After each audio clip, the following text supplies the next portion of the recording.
Bonjour les amis, aujourd'hui je vais vous parler du film Tu ne tueras point, inspiré d'une histoire vraie et totalement incroyable. Le film est sorti en 2016 et a été réalisé par Mel Gibson. Il met en scène la vie d'un aide-soignant, Desmond Doss, qui est un militaire objecteur de conscience.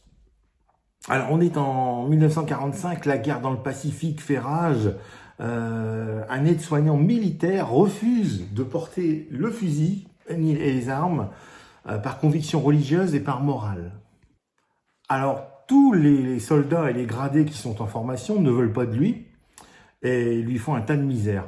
En fait, pendant l'entraînement, il est complètement rejeté.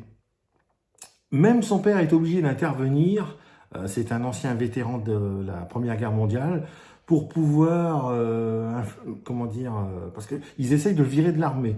Donc il essaye de peser dans la balance pour dire non, non, il veut faire son devoir, il veut aider. Il y a une loi de 1940 qui permet aux objecteurs de conscience de pouvoir faire son service et d'aider les autres sans tenir un fusil. Donc il y arrive. Donc, en fait, pendant tout ce temps, il reçoit des insultes, des brimades, des corvées, des humiliations quotidiennes de tout le monde. Alors, la garnison, qui est nouvellement formée, le nouveau peloton, il est envoyé dans le Pacifique contre les Japonais et ils atterrissent un peu plus tard sur l'île d'Okinawa. Alors, l'Okinawa, c'est une bataille acharnée et vraiment féroce. En fait, les pertes américaines et japonaises sont effroyables. Et la prise de l'île nécessitera presque 3 mois. Le peloton entier est envoyé sur l'imprenable falaise de Maeda, appelée Oxo Ridge. Mais c'est l'échec total. Ils sont repoussés une énième fois. Par contre, Desmond Doss, il est resté sur le plateau pour soigner les blessés. Alors seul sous le feu ennemi, il soignera et ramènera 75 Américains blessés, un par un, treuillés par des cordes du haut de la falaise. Donc il va les chercher un par un, il les ramène au bord de la falaise, il les soigne comme il peut et il les descend. En bas, il y a une équipe avec des camions pour pouvoir évacuer les blessés. Il soigne même également des Japonais dans des trous d'obus, dans des tunnels, mais ça, on ne les a pas comptabilisés, on ne sait pas ce qu'ils sont devenus. Est-ce qu'ils ont survécu ou pas, on ne sait pas. Alors les gradés du camp sont étonnés parce qu'ils voient arriver sans arrêt des camions bourrés de blessés. Ils se demandent ce qui se passe. Ils se disent il y a un Américain qui est resté là-haut, mais ils ne savent pas qui, ils ne savent pas ce qui se passe là-haut. En fait, notre héros Desmond Doss, il est resté là-bas, il ramène tous les blessés un par un au bord de la falaise, les fait descendre avec une corde. Donc vous voyez le boulot tout manuel, c'est vraiment épuisant. Et en fait, quand il a fini de treuiller un soldat, il se repose un peu et il dit Seigneur, aide-moi à en sauver un autre de plus. Donc ça lui donne la force, le courage de allez, on recherche à nouveau un autre blessé. Alors c'est dingue parce que cet homme est considéré comme le maillon le plus faible de toute l'équipe, celui dont personne ne veut, et finalement il a reçu la plus haute distinction militaire, la médaille d'honneur du Congrès. C'est un trophée qui est extrêmement rare. Un véritable héros qui a reçu plusieurs blessures et même des dizaines de shrapnels d'acier dans le corps. Le président Harry Truman a décerné à Desmond Doss cette médaille d'honneur en 1945 de ses mains. Et il y a très peu de héros vivants. Alors c'est le premier objecteur de conscience à recevoir ce titre. C'est un vrai patriote qui est entré vraiment volontairement dans l'enfer de la guerre. Il a sauvé de nombreuses vies au péril de la sienne, parce que finalement, peu de temps après avoir quitté l'armée, on lui diagnostique une tuberculose. Ça lui coûte un poumon. Donc il est démobilisé en 1946, il passe 5 ans sous traitement médical pour ses blessures et sa maladie. Il est décédé en 2006. Il a beaucoup d'humilité parce que pendant longtemps, il a refusé que l'on porte son action au cinéma. Il ne voulait pas montrer son courage. Et pourtant, il y a de quoi faire. Hein. Mais vraiment, c'est une ironie incroyable parce que les soldats qui lui avaient fait honte félicitaient maintenant son immense courage. Sa foi l'a vraiment encouragé, aidé à chercher d'autres survivants qui agonisaient dans les trous de bombes et les tunnels ennemis. Et cela malgré les contre-attaques quotidiennes des Japonais qui ne faisaient pas de prisonniers. C'est-à-dire que quand ils rencontraient des blessés, il les finissait à coups de baïonnette ou à coups de sabre.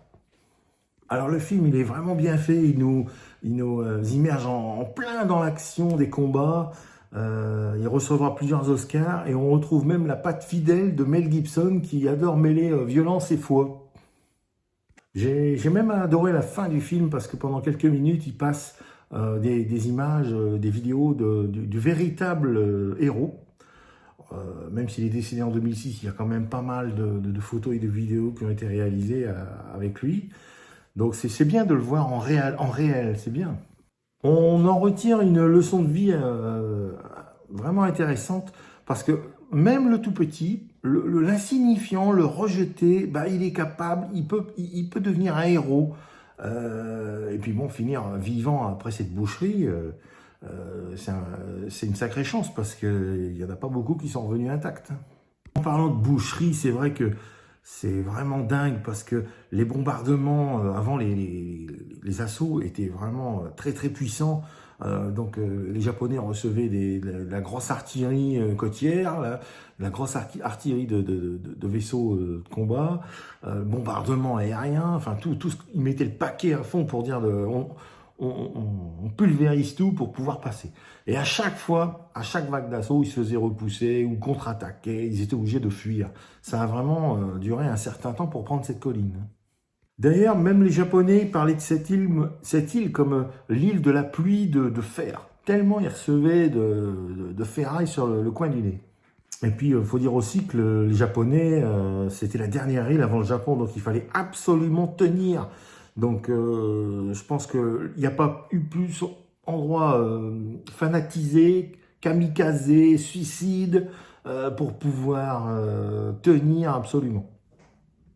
Et ça me fait penser à un truc, c'est que après ça, le Truman, le président, il a décidé d'utiliser l'arme atomique. Parce que je pense qu'il a vu que c'était tellement dur, plus il approchait du Japon, plus c'était compliqué, plus il avait de pertes humaines et matérielles impressionnantes.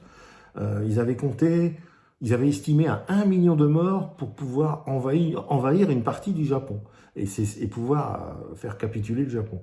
1 million de morts américains. Donc avec, mettons, 2, 3 fois plus, 5 fois plus de blessés, vous imaginez, ça devait durer encore quelques années.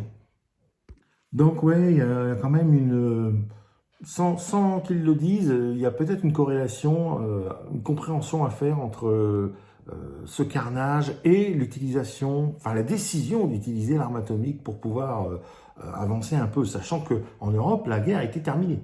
Donc de ce côté-là, ils étaient un peu à la traîne et ils s'en sortaient pas. Donc voilà, l'ambiance, elle est vraiment géniale. Alors je vais pas glorifier la guerre, hein, parce que c'est une immense boucherie, c'est d'une violence de part et d'autre impressionnante, mais il est vraiment à découvrir ce film. La guerre, elle est atroce, elle est inhumaine, mais pourtant, il y a toujours un espoir et on voit Desmond Doss qui a survécu de la façon la plus courageuse et généreuse. C'est vraiment phénoménal.